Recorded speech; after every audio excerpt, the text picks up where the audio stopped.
अगर मैं आपसे पूछूं, स्कूल और कॉलेजेस में हजारों स्टूडेंट का रिजल्ट कैसे मैनेज किया जाता है, मार्क्स कैसे कैलकुलेट होते, परसेंटेज कैसे निकलती और ग्रेड्स कैसे डिसाइड होते, असल में इसके पीछे पूरा सॉफ्टवेयर सिस्टम काम करता है। और आज हम जावा का इस्तेमाल करके बिल्कुल वैसा ही एक स्टूडेंट रिजल्ट मैनेजमेंट सिस्टम बनाएंगे।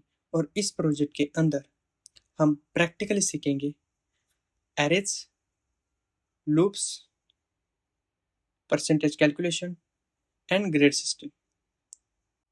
तो सबसे पहले फाइनल आउटपुट देखते हैं।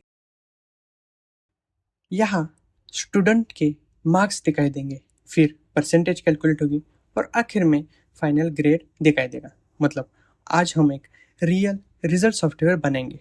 तो चलिए कोडिंग शुरू करते हैं।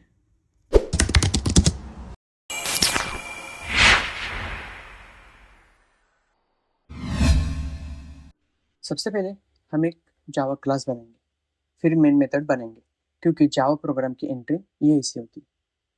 अब हमें यूज़र से मार्क्स इनपुट लेने हैं और इसके लिए हम स्कैनर क्लास का इस्तेमाल करेंगे।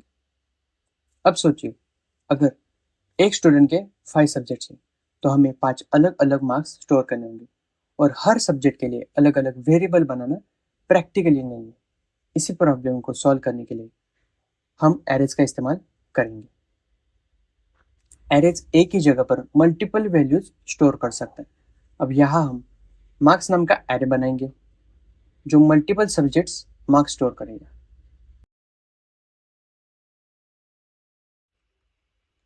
अब यहाँ हम फॉर लूप का इस्तेमाल करेंगे, क्योंकि हमें बार बार मार्क्स एंटर करने हैं। अगर सब्जेक्ट 5 है तो लूप 5 बार चलेगा। अब user subject wise marks enter करेगा और सारे मार्क्स एरे में स्टोर हो जाएंगे।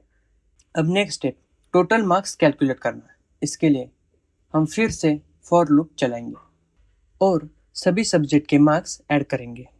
अब परसेंटेज कैलकुलेट करते हैं।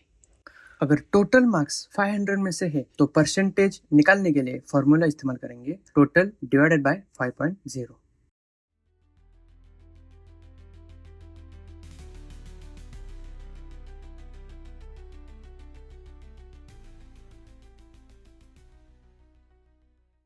अब सबसे इंटरेस्टिंग पार्ट, ग्रेड सिस्टम। अगर परसेंटेज 90 से ऊपर है तो ग्रेड ए, अगर 75 से ऊपर है तो ग्रेड बी, अगर 40 से ऊपर है तो ग्रेड सी और उससे नीचे तो फेल। यही logic real school management system में भी इस्तेमाल होता है।